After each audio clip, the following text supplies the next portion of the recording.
Señoras, señores, ¿cómo están ustedes? Muy buenos días. Es un placer saludarlos. Soy Paco Sea y esta es la información.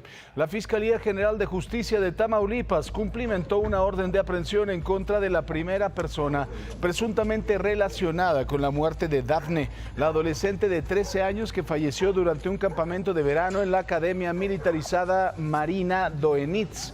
Un caso al que le hemos dado puntual seguimiento. De acuerdo con los medios locales, la detenida fue identificada como Dana, de 18 años, quien tenía funciones de supervisión dentro del campamento. Quedó a disposición de un juez de control quien determinará su situación jurídica. Y antes de que ocurriera la detención, la mamá de Dafne, Alejandra Quintos, había pedido la ayuda a la presidenta Claudia Sheinbaum. Por favor,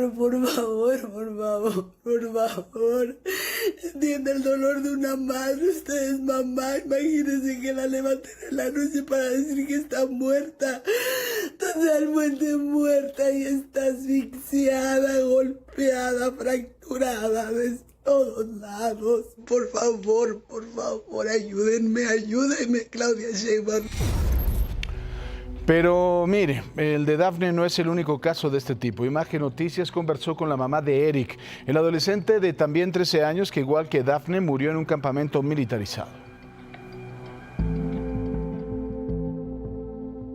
Su ropita estaba muy arrastrada, como si lo hubieran tratado peor que un perro, arrastrándolo en todas las piedras. Dafne no es la única.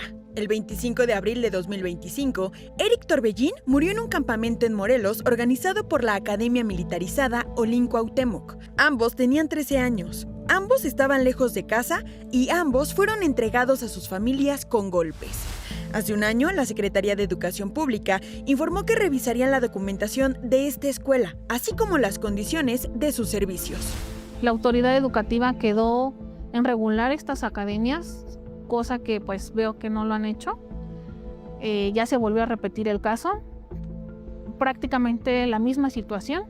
Eric murió de manera accidental o violenta por una congestión visceral generalizada o una acumulación excesiva de sangre en los órganos. Un compañero nos dijo que un teniente, como llamaban a los maestros, lo maltrató. Lo traía primero agarrándolo del cuello, el niño todavía reaccionaba. Después que el niño se cayó y se pegó en el piso, se pegó en la cabeza. Golpes, tenía baruñones, raspones, en su ingle tenía un raspón, sus piernitas maltratadas como si lo hubieran amarrado, tenía espuma en su boca, tenía sangre, sus oídos también tenían sangre, venían orinados, venían con heces en sus pantalones. Al igual que en la Academia Militarizada Marina Doenitz, la Olin Cuauhtémoc también tenía un historial de violencia. Yo veía como mi capitán llegaba y, de la nada agarraba a mis compañeros del cuello y los empezaba a cachetear. O llegaba y les pegaba en el estómago y les sacaba el aire. La Fiscalía de Morelos detuvo a la directora administrativa de la escuela y al director por el delito de homicidio calificado. A un año de la muerte de Eric Torbellín, la Academia Militarizada Olin Cuauhtémoc permanece cerrada. Sin embargo, su mamá Erika menciona que hasta este momento las autoridades no han cumplido con su promesa de justicia y de comenzar a regular instituciones de este tipo. Logré que cerraran, que les quitaran la clave, que ya no tuvieran acceso a más niños. Desgraciadamente, por diferentes situaciones no se ha podido dar la audiencia intermedia, que en esa, pues, se iban a debatir las pruebas y todo, pero desde enero hasta ahorita no hemos tenido la audiencia. Mire, ayer desde el C5 de Toluca, la presidenta Sheinbaum explicó que este tipo de escuelas no dependen de la Secretaría de la Defensa, por lo que corresponde a los gobiernos locales hacer las investigaciones correspondientes. En este sentido, pidió al gobernador de Tamaulipas, Américo Villarreal, revisar las operaciones de las academias militarizadas en el estado. En este momento vamos con mi compañero Rodolfo Dorantes, que está en San Pedro de los Pinos. Ya retiraron un camión que estaba incrustado en la banqueta. Querido Rodolfo, ¿cómo estás? Buenos días. Gracias, qué gusto saludarte, Paco. Efectivamente, y pues podrás imaginarte a qué velocidad venía circulando el conductor de este camión tipo Torton, que quedó incrustado, como bien lo mencionas, en la banqueta entre un edificio. El poste derribó un árbol, derribó el cableado, pues tanto de energía eléctrica, también por supuesto ha derribado cableado de compañías de teléfonos, y ahorita están las maniobras para retirar este vehículo por parte de elementos de la Secretaría de Seguridad Ciudadana con apoyo de una grúa brigadier. Está costando bastante trabajo, mucha precaución, porque están ocupando 2 de los 6 carriles de la Avenida Revolución, esto a la altura de San Pedro de los Pinos. Ya le calculamos que es cuestión de algunos minutos en que puedan retirar este vehículo. Por lo pronto, paciencia y salir con algunos minutos de anticipación para evitar contratiempos, Paco. Muy bien, estamos muy pendientes entonces, Rodolfo. Hasta luego, muy buen día. Buen día. Por primera vez desde el año 2006 no se registraba un día con tan solo 21 homicidios. Esto ocurrió este martes 21 de julio. Así lo dio a conocer la presidenta Claudia Sheinbaum. Aseguró que este descenso en el número de asesinatos se debe a la Estrategia Nacional de Seguridad, que tiene 4 ejes: la atención a las causas, inteligencia e investigación, fortalecimiento de la Guardia Nacional y coordinación. Pero dijo también que buscan que el número siga descendiendo. Sin embargo, aunque el número bajó, todavía falta mucho por hacer. Mire esta historia: los cuerpos sin vida y con huellas de tortura de un padre y su hijo fueron envueltos en plástico y metidos en ataúdes para luego dejarlos dentro de una casa en la zona rural de Navolato, en Sinaloa. El padre de 50, el hijo de 27, fueron reportados como desaparecidos desde el 17 de julio. De los asesinos no se sabe absolutamente nada. Como parte de las medidas para fortalecer la paz en Zacatecas, fueron enviados 100 elementos del Cuerpo de Fuerzas Especiales del Ejército Mexicano. Se suman a los 400 soldados y guardias nacionales ya desplegados. Su labor será el patrullaje, reconocimiento terrestre y medidas disuasivas en los municipios de Zacatecas, Guadalupe y Fresnillo, sobre todo después de los últimos hechos de violencia. El periodista Alejandro Leiva Aguilar fue asesinado en Oaxaca. Él había denunciado presuntas amenazas y señaló que responsabilizaría a funcionarios si algo le ocurría. Más adelante le contamos los detalles de este crimen que ya se investiga. Mientras tanto, saludamos con mucho gusto a Mónica Noguera. Mona, buenos días. Buenos días, Paco. En Quintana Roo, miles de peces, principalmente sardinas, aparecieron muertos en las playas de Puerto Morelos por tercera vez en el año. Habitantes y expertos señalan que la enorme acumulación, descomposición de sargazo consume el oxígeno del agua, un problema agravado por las altas temperaturas del mar. Mientras, las autoridades realizan estudios para confirmar las causas exactas. Especialistas también insisten en la urgencia de recoger el alga desde alta mar para evitar la muerte masiva de especies marinas en el Caribe. Y como parte de la nueva estrategia de seguridad en el Estado de México, la gobernadora Delfina Gómez presentó durante la conferencia matutina de la presidenta Claudia Sheinbaum a los robots policías Ceci y K5. Ahí los estamos viendo. Ambos dispositivos se integrarán formalmente a las labores del C5 de Toluca, específicamente, cuyas instalaciones fueron modernizadas para optimizar sus capacidades de monitoreo. Durante la presentación, el robot K5 realizó demostraciones operativas, mientras que Ceci interactuó con los asistentes. Oye, Ceci, dime, ¿quién eres? Asistente de inteligencia artificial para apoyar operaciones. Hey, Ceci, dime cuáles son tus funciones dentro de C5. Mis funciones incluyen videovigilancia, monitoreo coordinado. También hay una especialización para casos de violencia contra mujeres. En este momento nos vamos a enlazar con Martí Batres, el director general del ISSSTE, para hablar de la construcción y rehabilitación de 20 hospitales durante el actual gobierno. Querido Martí, ¿cómo estás? Buenos días. Buenos días, querido Paco Sea. Es un gusto saludarte. ¿Cómo van con esta rehabilitación? Es un reto importante, sin duda. Bueno, pues fíjate que nos hemos trazado la meta de construir, rehabilitar integralmente o rescatar 20 hospitales del ISSSTE en este sexenio. Ya llevamos inaugurados 4 o reinaugurados también 3 de alta especialidad, los de Tlajomulco, Acapulco, Torreón y el de Cuernavaca reinaugurado. Y vamos a trabajar, o estamos trabajando 9 frentes en este momento. Por ejemplo, el de Tampico, que está casi listo, o el de Oaxaca, que es de tercer nivel, está más del 50% de su realización. Está también el hospital de Chetumal, que es una conversión de una clínica hospital en hospital general, va también al 50%, un 30% la rehabilitación integral de la vieja clínica hospital que está en Chilpancingo. Pero también estamos rescatando el viejo hospital de Vasco de Quiroga en Morelia, que se cerró cuando se abrió el hospital regional en este mismo lugar. Y por otro lado estamos construyendo la clínica hospital en Terán. Entonces, bueno, traemos un conjunto de frentes. Uno muy interesante también es el de Tlatelolco, donde estuvo antiguamente el hospital Doctor Gonzalo Castañeda. Se cerró en 2011 totalmente, quedó el inmueble abandonado, lo demolimos el año pasado y este año comenzamos la construcción de un nuevo hospital ahí en Tlatelolco.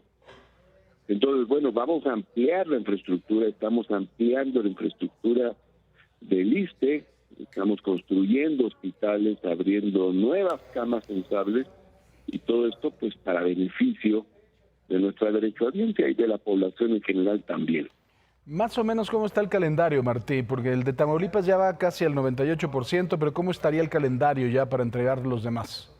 Mira, varía, el que lleva más es un 98%, y de ahí va bajando hasta el que lleva menos, que es como 3%, o es el de Tlatelolco, que apenas empezó la obra.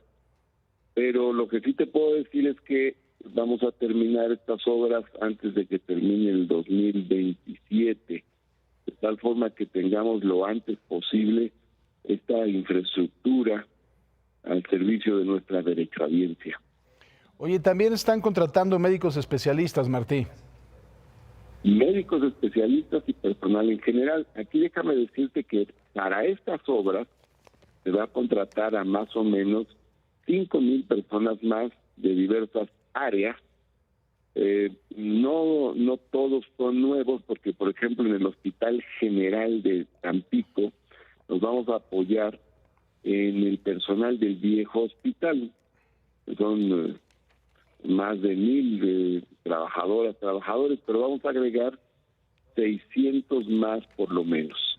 En el caso del Hospital de Alta Especialidad de Oaxaca, ya tenemos personal en el viejo hospital, más de 1,000 personas, pero vamos a agregar más de 2,000 nuevos adicionales, porque va a ser un hospital muy grande, como de 450 camas, de esas 250 camas pensables. En todos estos hospitales vamos a agregar personal y vamos a tener como 5,000 contrataciones más. Pero este año, además, ya incorporamos en todo el país a 1,295 especialistas en todas las entidades federativas. Ha sido una de las incorporaciones más grandes que ha hecho el ISSSTE y eso nos permite crecer también en términos de calidad para la atención de nuestros derechohabientes.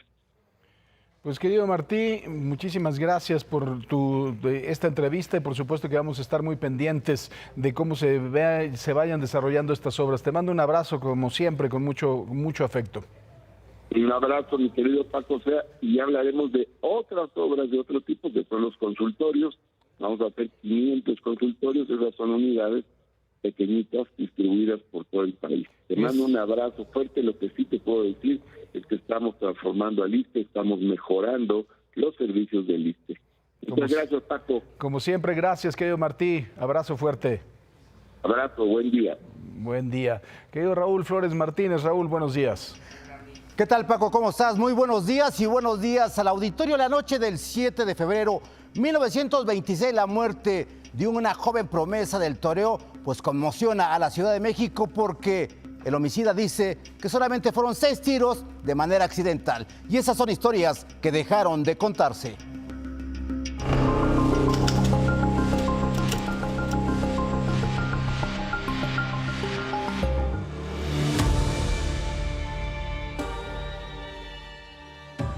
Una comida entre amigos en una casa ubicada en los llanos de Azcapotzalco terminó bañada en sangre a las 7 de la noche del 7 de febrero de 1926.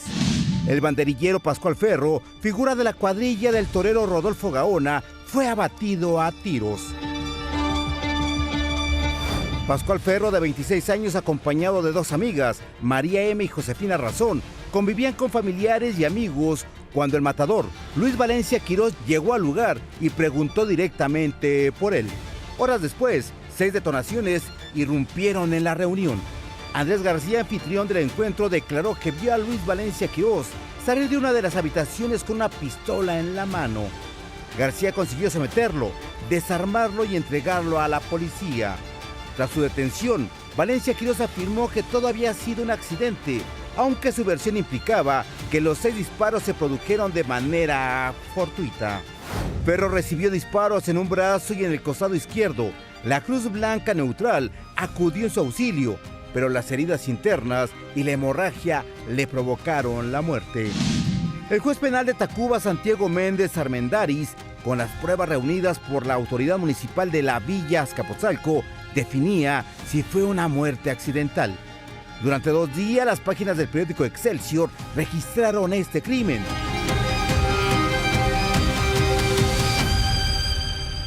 Al final, Luis Valencia Quirós fue enviado a la cárcel de Belén, acusado de asesinar al banderillero Pascual Ferro. Durante el proceso se descubrió que una de sus acompañantes, identificada como María M., era en realidad Amelia Muldet, una mujer misteriosa que nunca declaró ante las autoridades. Ahí están las historias, mi querido Paco, del Centro de Documentación del periódico Excelsior. Historias que desde hace bastantes años estaban ocultas entre tantos documentos del periódico de la vida nacional. Muy bien, querido Raúl, como siempre, muchas gracias. Buenos días. Buenos días.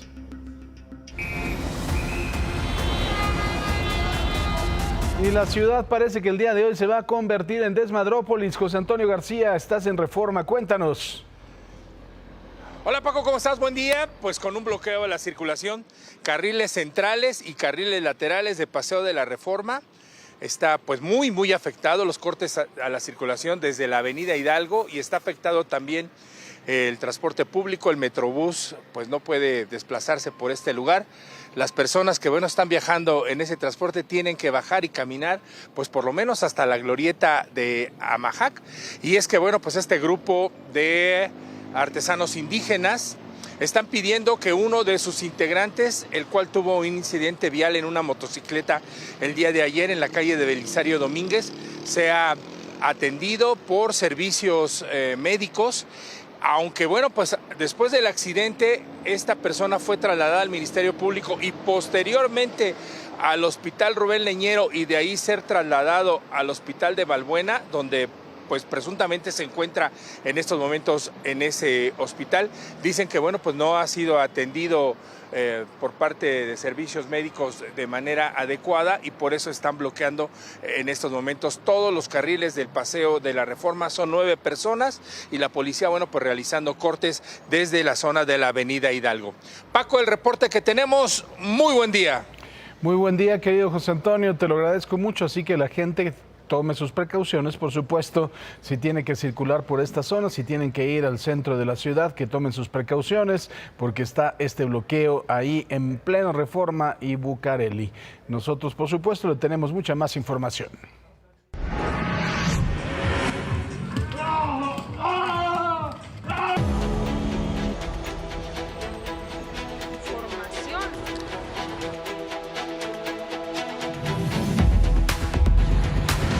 Detienen a primera implicada por la muerte de Dafne en Academia Militarizada de Tamaulipas.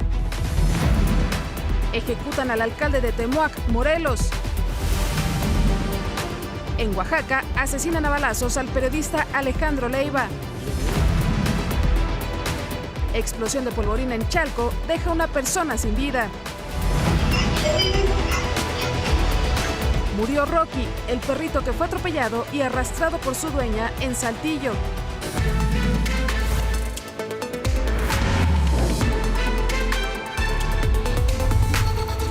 Y bueno, nos vamos hasta Morelos, en donde fue asesinado el presidente municipal de Temoac, Valentín Ladín Romero. Sujetos armados le dispararon cuando estacionaba su auto en la calle a un costado de la alcaldía. Después huyeron. Los policías que estaban desplegados en la zona no reaccionaron para poder repeler el ataque. Ladín Romero ya había sobrevivido a un atentado el pasado 31 de enero cuando fue baleado mientras circulaba sobre la carretera México-Oaxaca. Desde el 2018, Ladín Romero había alertado sobre violencia en su municipio.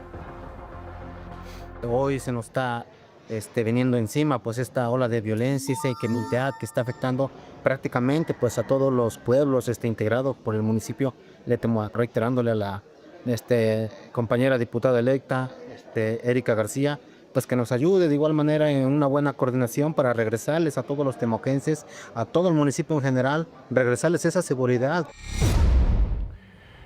En mayo, un mensaje atribuido a un grupo delincuencial acusaba al alcalde de proteger a grupos rivales y le exigía someterse a sus intereses. Ladín Romero ya era yerno de Andrea Angélica, alias La Patrona, quien fue detenida en septiembre del 2025.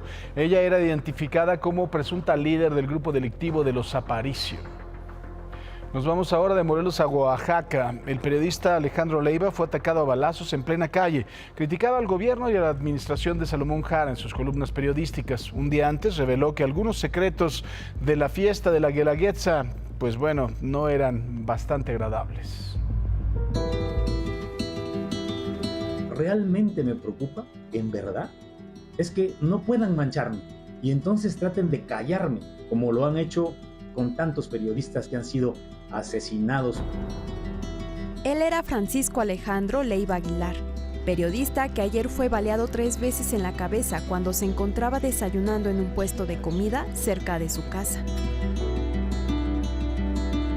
El ataque ocurrió alrededor de las 11 de la mañana en el fraccionamiento La Esmeralda, en San Pedro Etla, Oaxaca, cuando, según testigos, hombres armados le dispararon por detrás. La Fiscalía ya investiga los hechos. Tenemos también por algunas cámaras la posible participación de 2 personas a bordo de una motocicleta. No tenemos hasta ahorita identificada a ninguna otra persona que haya resultado lesionada. Leiva Aguilar fue director de la Corporación Oaxaqueña de Radio y Televisión y actualmente criticaba la administración del gobernador de este estado, Salomón Jara, en su columna El Zumbido del Moscardón, que publicaba en sus redes sociales. Un día antes de su asesinato, cuestionó la organización de la principal fiesta de Oaxaca, la Guelaguetza, y acusó la intromisión del crimen organizado en la economía local. En su último video también señaló a Noé Jara, hermano del gobernador, de estar vinculado al cobro de piso. Acusó al senador morenista Antonio Morales de lavado de dinero, de ser guachicolero y de supuestos despojos de tierra comunales en las costas. Hechos que aseguró ya son investigados por el Departamento del Tesoro de Estados Unidos con el fin de rastrear activos financieros de origen ilícito en México. También señaló al senador Adán Augusto López. Los daños colaterales también involucran a Adán Augusto López y a la Embajada de México en Venezuela, que habrían servido de facilitadores para llevar a cabo transacciones en suelo mexicano y especialmente en la costa e istmo del territorio oaxaqueño. Anteriormente, Leiva dijo en un video que el día que decidan apagar su voz por decir la verdad y no quedarse callado, responsabiliza directamente al gobernador Jara y a su administración. Salomón Jara, de Jesús Romero y de Giovanni Vázquez Sagreros, gobernador, secretario de gobierno y consejero jurídico. La Asociación de Periodistas en Oaxaca y el gremio en general se manifestaron frente a Palacio de Gobierno para exigir justicia. Rechazamos cualquier posibilidad de que este crimen se sume a ese clima de impunidad e intente ser enmascarado en líneas de investigación ajenas a su actividad periodística. Amante de la música y de los poemas, Alejandro Leiva, de 58 años, se convirtió en el 7º periodista asesinado en México en este año. Quisieras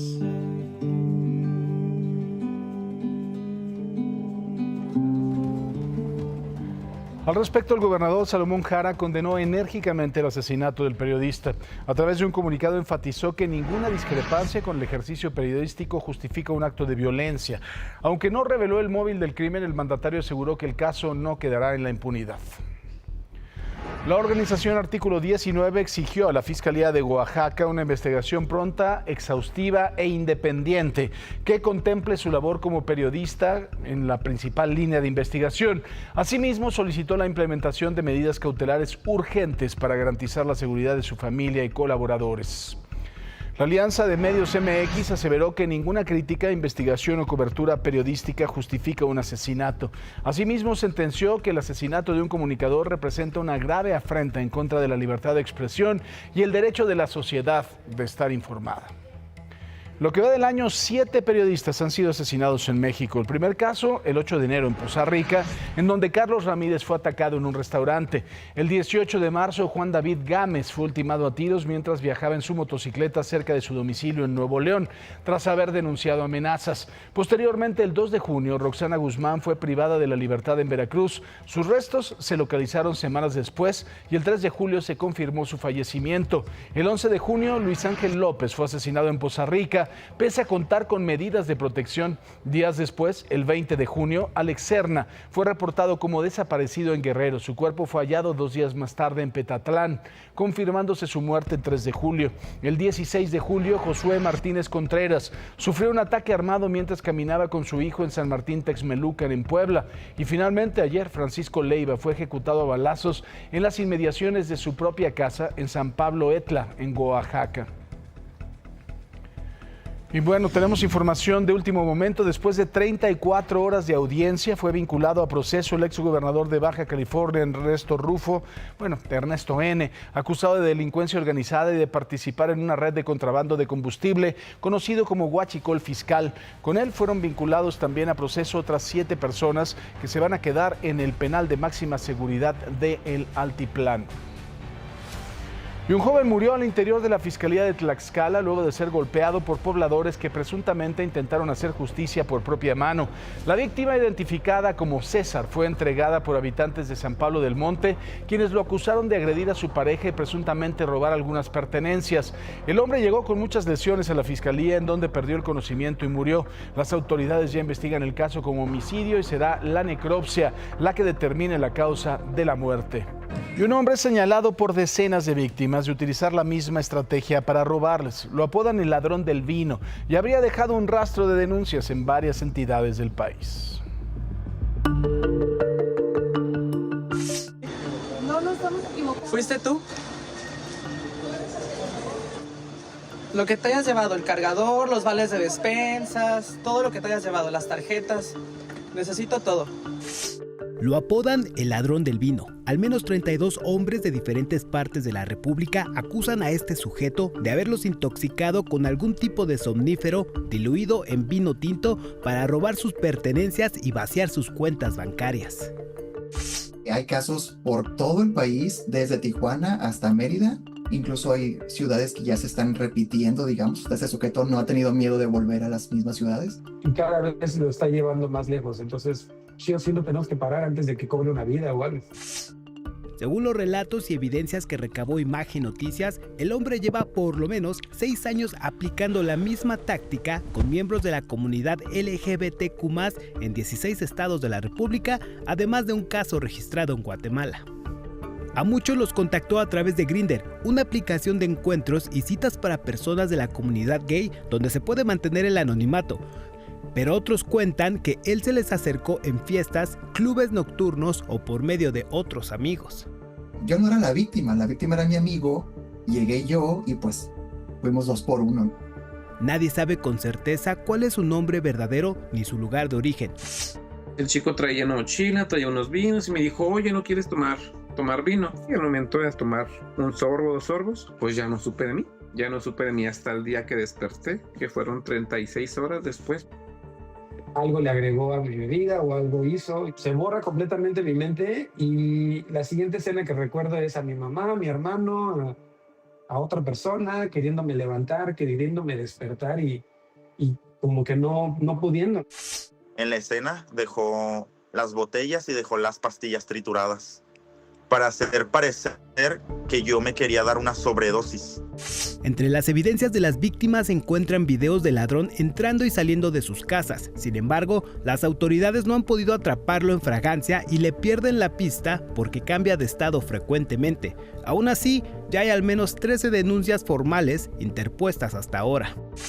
El caso más reciente se registró en marzo de 2026 en la Ciudad de México, pero hace casi 3 años el presunto ladrón fue grabado e increpado por 2 personas mientras paseaba por un centro comercial de Cancún. Hasta el reloj que te llevaste. Ahí está la llave del coche.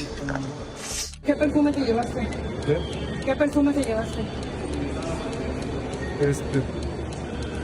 Y esto. Falta línea. Gabriel, una presunta víctima del ladrón de vino en Sonora, lanzó esta alerta en redes sociales este mismo año para acumular denuncias y robustecer los expedientes con el afán de que las autoridades puedan dar con su posible detención. Incluso imprimí todos los correos con historias de terror, de cómo fueron algunos golpeados, estuvieron hospitalizados, pues obviamente también con posibilidad de morir.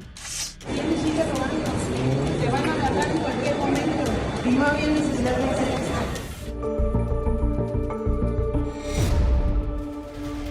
Este infeliz continúa prófugo y las víctimas buscan que las denuncias avancen para evitar que más personas sean afectadas. Mientras tanto, las autoridades mantienen abiertas las investigaciones para ubicarlo y llevarlo ante la justicia.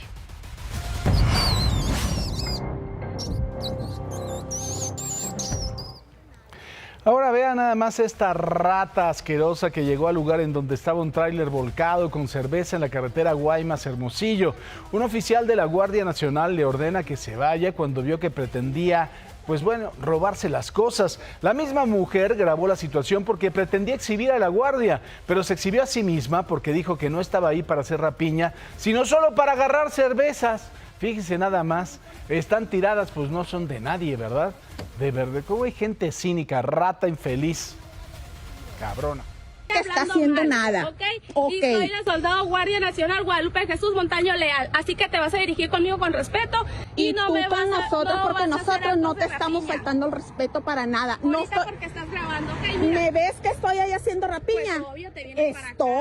Mira, estoy esperando para agarrar. Pero no estoy haciendo rapiña. Retírate, por favor. ¿Ok? Primera vez que te lo digo. Bien por la Guardia Nacional, le da su cargo, le da su nombre, le dice, a mí me vas a hablar con respeto. No, estoy esperando para agarrar cerveza, no estoy haciendo rapiña. Cabrona cínica, perdón que lo diga así. Mire, cámaras de seguridad captaron el momento en que una mujer y sus 2 hijos fueron atropellados por un automovilista sobre la avenida Ruiz Cortines y León 13, esto en Monterrey, en Nuevo León. Un menor sufrió raspaduras y un golpe en la cabeza, mientras que la madre resultó con lesiones en la espalda y en la cadera, por lo que se pidió apoyo para localizar al conductor involucrado, quien huyó del lugar.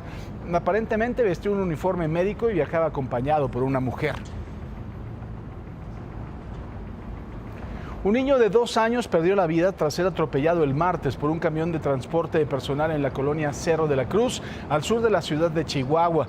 El menor presuntamente jugaba en la vía pública cuando el conductor del camión, quien además era tío del pequeño, ya está detenido. Realizaba una maniobra en reversa para estacionar la unidad cuando ocurrió el accidente. El menor fue arrollado por las llantas traseras. Mientras que en Aguascalientes el viernes pasado murió Giovanni, un joven de 21 años quien esquivó una alcantarilla y fue arrollado por una conductora. Ayer llevaron a cabo una rodada en su honor y para pedir justicia.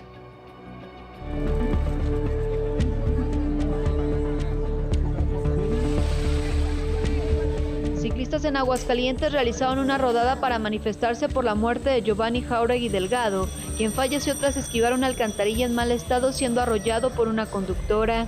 Vean. Y de hecho ahí está la sangre, miren. Ni un biker o ciclista más muerto por las malas condiciones de las ciclovías o por la falta de ellas. La rodada partió afuera del templo de San Marcos hasta el punto donde murió el pasado viernes Giovanni, donde se colocó una bicicleta blanca en su memoria. Desgraciadamente fue un accidente, el cual no debió haber ocurrido por si hubiera estado bien las La ciclovía sí es. Después se guardó un minuto de silencio en su memoria. Giovanni, de 21 años de edad, estudiaba y trabajaba, aspiraba a convertirse en profesor. Ese día regresaba de trabajar. Él utilizaba el sentido contrario para precisamente ver lo que venía él de frente, pero desgraciadamente pues, las condiciones no eran las adecuadas para poder circular aquí. La conductora sigue detenida. Este miércoles se realizó una segunda manifestación que terminó en el Palacio de Gobierno Municipal, donde el alcalde, Leonardo Montañez, solo se comprometió a destinar recursos para arreglar las ciclovías.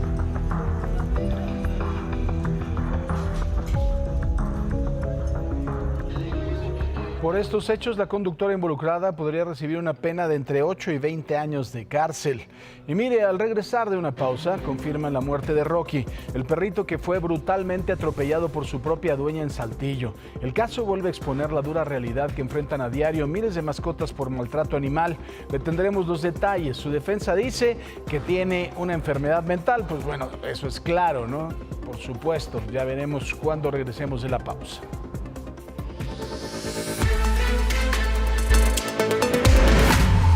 Y bueno, tras varios días de estar en terapia intensiva, Rocky, el perro que fue cruelmente arrastrado y atropellado por su dueña, murió. Las terribles lesiones que sufrió causaron un daño irreversible. El caso ha conmocionado a colectivos y activistas que exigen que caiga todo el peso de la ley en contra de la y los responsables.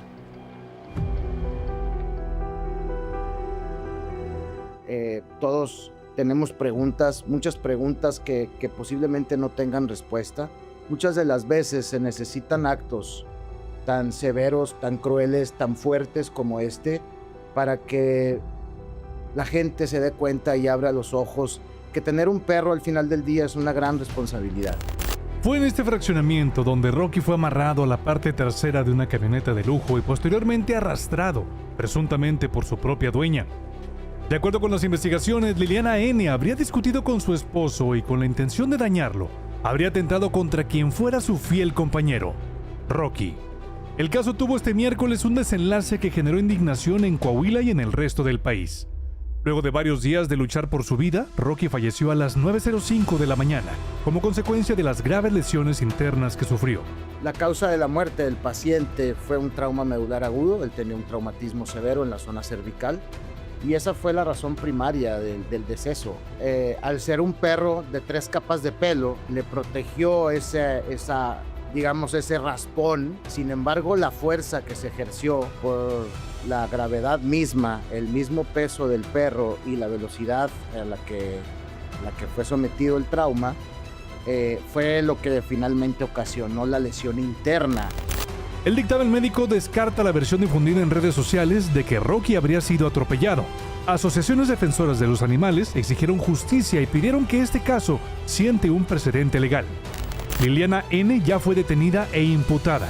Su defensa solicitó modificar la medida cautelar al argumentar problemas de salud mental. Sin embargo, el juez rechazó la petición y ordenó que permanezca en prisión preventiva durante 3 meses. Para nosotros sí tenía una intención. Se hablaba de un enojo de la persona agresora. Del material videográfico. Las investigaciones continúan y de ser encontrada culpable, la imputada podría alcanzar una pena de hasta 8 años de prisión.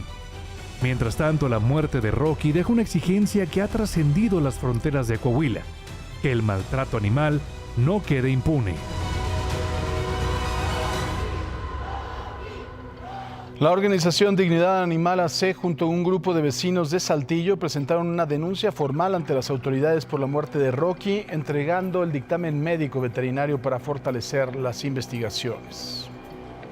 Un perrito muy amado aquí en Yajalón, guardián de la iglesia, que siempre que había una persona que fallecía le lloraba con un dolor tan grande que nos estremecíamos de ver cómo el perrito lloraba cada vez que venía un difunto. Estaba presente en los velorios, en las misas, en los sepelios, y se escuchaba su ladrar con un sentimiento que nos estremecía.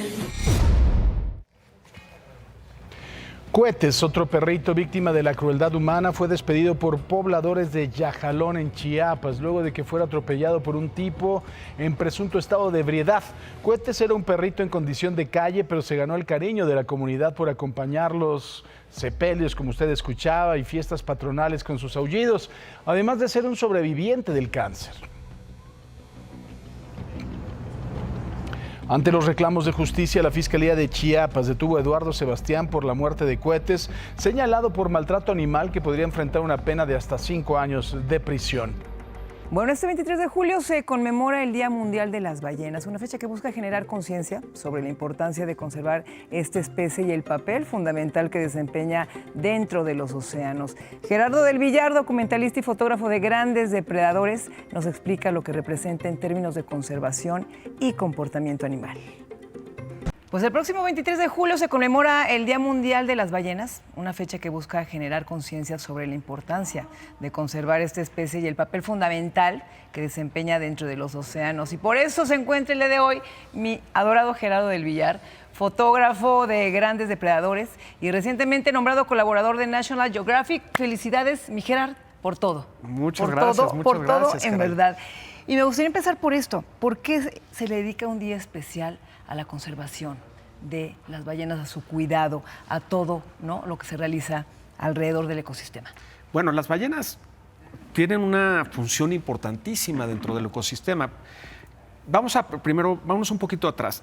Los cetáceos se dividen en 2 ramas, digamos, odontocetos y misticetos. Los misticetos son todas las ballenas que tienen filamentos y que no tienen dientes. Los odontocetos son todos estos mamíferos que tienen dientes, como los delfines, las orcas, los cachalotes y todo eso. Pero hablando de las ballenas, los misticetos tienen una función muy importante, Moni, porque se van al fondo del mar, se alimentan en el fondo del mar y suben los nutrientes. ¿Cómo suben los nutrientes? Defecando. Entonces, en el momento que defecan, en la superficie, el fitoplancton se alimenta de ese excremento y el fitoplancton alimenta pues, a los peces y algo que es importantísimo, el fitoplancton genera una gran parte del oxígeno que respiramos en la Tierra. Ahora fíjate, tú has pasado horas, días, semanas, ¿no?, conviviendo con especies impresionantes, Gerard. ¿Qué es lo que más te ha sorprendido del comportamiento de las ballenas específicamente? Fíjate que a diferencia de los tiburones, de las mantas, de los peces, de todos los peces, hay una conexión impresionante. Una conexión impresionante. Yo supongo que el hecho de que son mamíferos al igual que nosotros, hay ese link que es impresionante, es un sentimiento. Cuando tú ves una ballena a los ojos y sientes que ella te observa, porque te observa, y es algo, pero bien bonito, es único, ¿no? Y bueno, y aparte con sus cantos y este comportamiento que tienen. Es brutal. Y es impresionante, ¿no? Su tamaño también, ¿no? Y fíjate que bueno, es extraordinario, documentalista, por supuesto, fotógrafo. También hemos trabajado, ¿no?, en la conservación del cocodrilo, de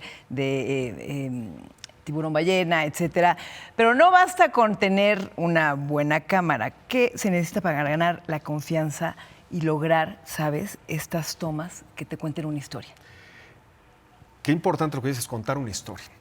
Mira, más allá de contar la historia, hay que conocer muy bien el entorno en el que vas a trabajar, hay que conocer muy bien a la especie con la que vas a trabajar, hay que investigar, hay que prepararse, ver cómo son sus movimientos bajo el agua, es mucho más, ¿no? Poder anticiparte a dónde se va. Las ballenas, aunque no lo creas, siendo tan grandes, muchas veces son muy esquivas y les damos miedo.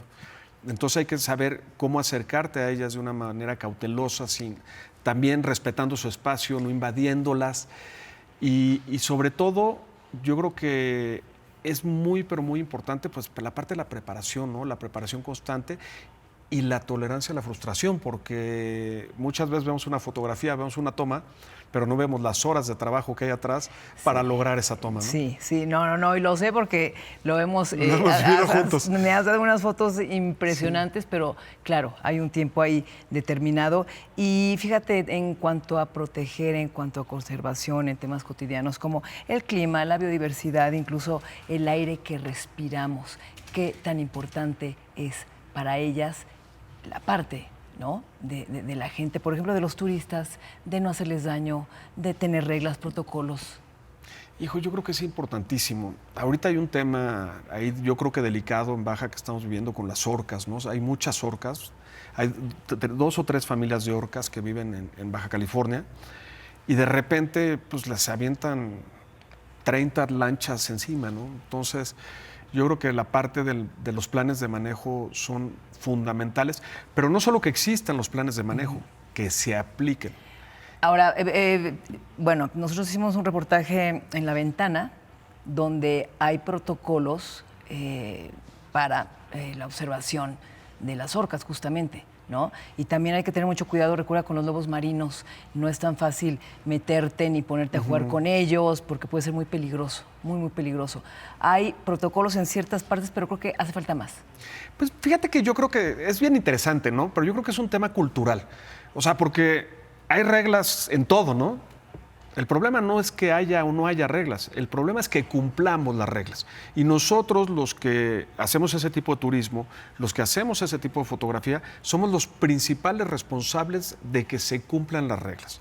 Si por querer darle un buen servicio al cliente rompemos las reglas, ahí es donde vale, ¿no? Yo he visto lugares en el mundo que, o sea, tienes la oportunidad de tener al animal perfectamente donde lo quieres tener, luego como fotógrafo quieres romper esas reglas. Y no, exactamente, no se puede. Y en esta convivencia, el animal es el que debe ir a ti, el animal es el que te debe permitir convivir con él.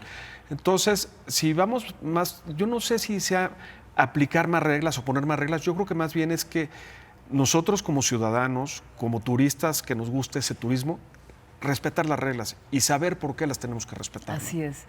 Gerard, gracias. Gracias y bueno, vamos a ver estas imágenes durante esta plática, imágenes espectaculares, como siempre. Felicidades por National Geographic y bueno, tú sigues por el mundo recorriéndolo y nosotros en verdad admirando tu trabajo. Gracias por estar aquí. Gracias, Moni. Y bueno, vamos a otro viaje. Nos toca ya el tiburón, nos vamos a ir a bucear con el tiburón, por supuesto. Sí, vámonos. Ahí vamos a estar. Gracias, mi Gerard. Gracias a ti. Nosotros continuamos. En este momento nos enlazamos hasta la Catedral Metropolitana con Atalo Mata. Buenas noticias, mi querido Atalo, adelante. Noticias, efectivamente, Paco, muy buenos días. Aquí en la Catedral Metropolitana, pues están de fiesta. Ya hace algunas semanas ya se había concluido esta remodelación, esta renovación, modernización del altar de los Reyes aquí en la Catedral Metropolitana, en el Zócalo de la Ciudad de México. Y pues la verdad quedó reluciente este retablo, lo vamos a observar en las imágenes con la cámara de Iván Brand. Y estoy mientras tanto con el rector de la Catedral Metropolitana, con el padre José Antonio Carballo. Muy buenos días, ¿cómo le va, padre? Buenos días, mucho gusto. Oiga, quedó hermoso, ¿verdad? Aquí el retablo. Sí, el retablo ha quedado sumamente bello, se ha dado una limpieza profunda y alguna restauración de restitución de fragmentos de la hoja de oro que se había desprendido y sobre todo la limpieza profunda, con lo cual ha quedado luciente como una pieza antigua pero atendida. Oiga, desde 1718, 1720 por ahí, tiene la antigüedad de este retablo, ¿verdad? Tengo entendido. Sí, en esa época es cuando lo construye, el arquitecto es Jerónimo de Balbás y patrocinado por el Cabildo de aquel entonces, que consigue los medios para la construcción de este retablo, que tendría que ser magnífico, colocado aquí en el altar mayor de la Catedral Metropolitana. ¿Ya era muy necesario esta renovación, esta limpieza profunda? Sí, esta limpieza ya era necesaria porque habían pasado 22 años aproximadamente de que había tenido una restauración mayor donde se atendieron todas las dificultades que le generó el incendio del 17 de enero de 1967. Está muy grande, muy alto, 22, 25 metros más o menos, ¿verdad? Aproximadamente 25 metros, se tuvo que poner un andamio de 11 pisos, 11 niveles para irlo atendiendo en cada uno de los niveles. Incluso las esculturas de los reyes y las reinas y princesas que están en este retablo estaban partidos por un nivel, ya que son bastante más grandes. Parece ser que llegan a 4 metros de altura. A ver, le voy a pedir a Iván Brand, ya nada más que nos muestre. Mira, Paco, aquí el Niño Dios va a estar todavía por unas semanas. Recordarás que tenía su uniforme de la selección mexicana, ya se lo quitaron, ¿verdad? Porque ya desde la selección o ya desde que terminó la final del Mundial. Después de la final del Mundial se cambió de ropa y se colocó ya vestido de blanco. Muy bien. Padre, por último, visitas guiadas o algo así, ¿la gente puede venir y va a estar abierto el altar de los Reyes? La catedral tiene visitas guiadas, sobre todo en las celebraciones de las misas, se enciende completo y pueden participar de ello, ¿verdad? En horarios fuera de la misa se tienen las visitas guiadas en este espacio. Pues muchas gracias por la invitación y felicidades por este nuevo, ¿no? O esta innovación, pues, esta renovación de este retablo que le hacía falta, pero la verdad es que no pierde su belleza la Catedral Metropolitana. Gracias, padre. Muchas gracias a ustedes y bienvenidos siempre. Gracias, Paco. Dios te bendiga. Igualmente, mi querido Atalo, la verdad es que está hermoso, está precioso ese retablo. Muchísimas gracias. Vale la pena, hay que darse sus vueltas y conocerlo. La gente que no lo conozca, la verdad es que es impresionante ya tenerlo de frente, el altar a los Reyes, y darse un recorrido aquí en la catedral que también vale la pena y llama mucho la atención. Aprovecha para que el Padre te dé la bendición y confesarte de todas las maldades que haces, Atalo. Tengo cara de malo, dice que me dé la bendición, Paco. Muy bien, que la bendición de Dios Todopoderoso, Padre, Hijo, Espíritu Santo les acompañe siempre. Eso. Amén. Amén, ya ves, envídiame. Bienvenidos aquí a las celebraciones y también a las visitas guiadas, por supuesto. Ya ves, Paco, que tú también vengas, que no te hagas guaje. Por supuesto que sí. Gracias, Atalo. Gracias, hasta luego, Paco. Hasta luego, buenos días. Nos vamos a una pausa, pero más adelante el gobierno federal anunció foros para regular el uso de las redes sociales en niñas, niños y adolescentes. Estos foros también van a incluir a padres y madres, pero ¿qué opinan los menores al respecto? ¿También tienen opinión? ¿Los dejamos opinar o no los dejamos opinar? Ya volvemos, no se vaya. ¿Qué le parece si vamos a los dineros? Banco Multiva presenta. Estados Unidos elevó la presión en la revisión del TEMEC. El gobierno estadounidense condicionó la renovación del acuerdo comercial a que México cumpla con el Tratado de Aguas de 1944 y refuerce la seguridad en la frontera contra el tráfico de drogas y la migración. El representante comercial, Jamieson Greer, advirtió que no solo se trata de comercio y mantendrá reuniones clave con el gobierno mexicano para definir el futuro del pacto. La presidenta Sheinbaum afirmó que la Secretaría de Economía ya presentó a Estados Unidos los argumentos para evitar mayores aranceles dentro del nuevo esquema del presidente Donald Trump. Además, la mandataria confirmó que hoy se reunirá en Palacio Nacional con el representante comercial estadounidense Jamieson Greer para avanzar en la revisión del TEMEC. El Banco Mundial advirtió que el recrudecimiento del conflicto entre Estados Unidos e Irán podría frenar el crecimiento global hasta un 1.3%. De acuerdo con el economista jefe del organismo, Inder Mitgill, una guerra prolongada reavivará la inflación hasta el 4.5%, encarecerá las tasas de interés y agravará la crisis alimentaria por la interrupción en los envíos de fertilizantes y petróleo. Banco Multiva presentó. La fiesta por la Copa de Fútbol consagró a la Ciudad de México como uno de los principales epicentros de la pasión futbolera que se vivió a lo largo de 39 días. Con una ocupación hotelera récord y una reactivación comercial sin precedentes, el gobierno capitalino presentó las cifras de lo que dejó este máximo evento deportivo.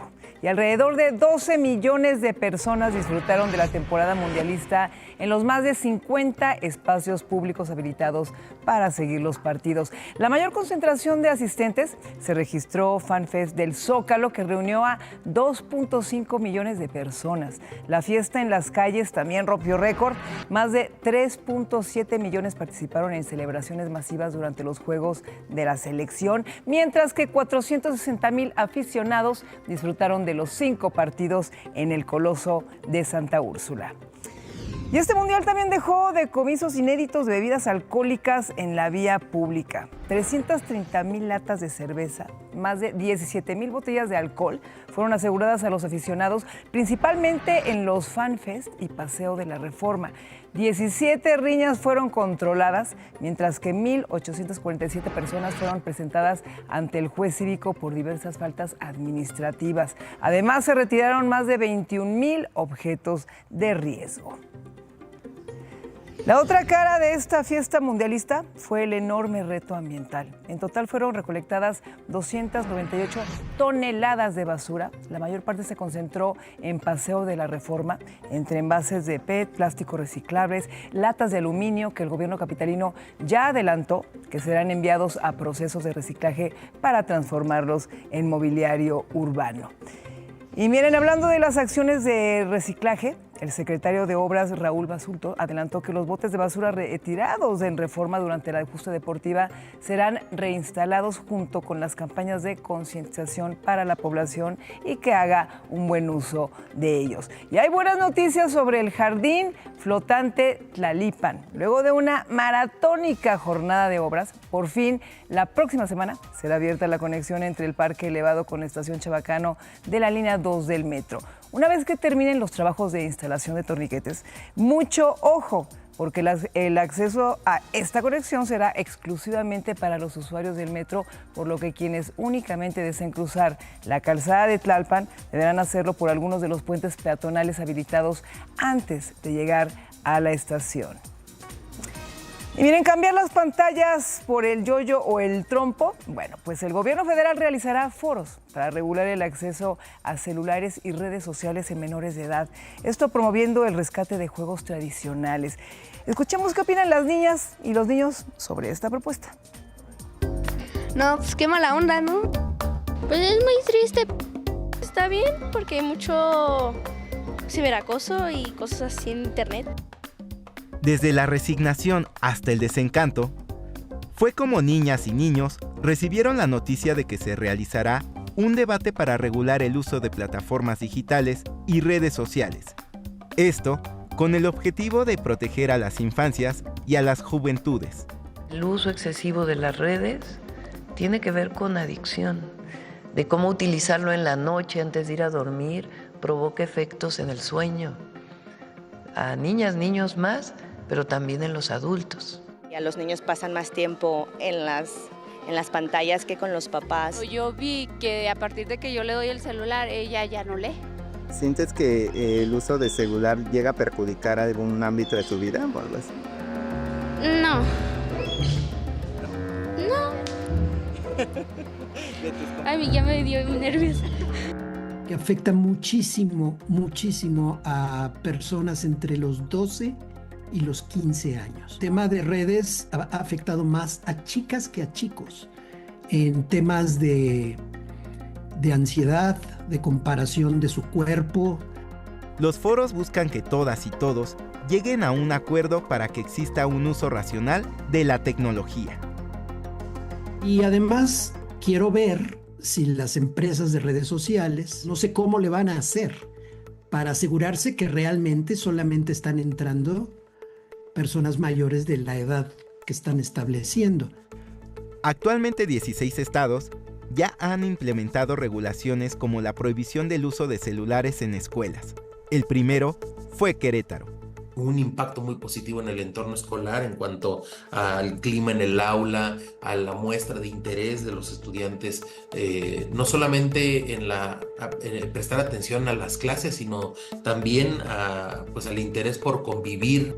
Como parte de la propuesta federal, también se llevará a cabo una semana de juegos tradicionales en las escuelas del país, para recuperar el uso del yoyo, el trompo y la resortera. Definitivamente se tiene que regular absolutamente todo. Una fuerte explosión en un taller de pirotecnia en Coatzinco, Chalco, dejó un saldo de un hombre muerto y otro más con severas quemaduras, quien está en un hospital en Ixtapaluca. Como escuchó el estruendo y la columna de humo, se alarmaron los vecinos de la zona ejidal. Aunque las causas del incidente aún se desconocen, bomberos y protección civil lograron controlar el fuego sin que afectara a viviendas cercanas. Mientras que en Nuevo León también un incendio de un contenedor de diésel en pesquería dejó como saldo una persona muerta y 3 más con quemaduras de segundo y tercer grado. El fuego en el cruce de la carretera Dulces Nombres y Serafín Peña generó una enorme columna de humo visible a kilómetros y movilizó por horas a Protección Civil. Los lesionados fueron trasladados de urgencia a diferentes hospitales.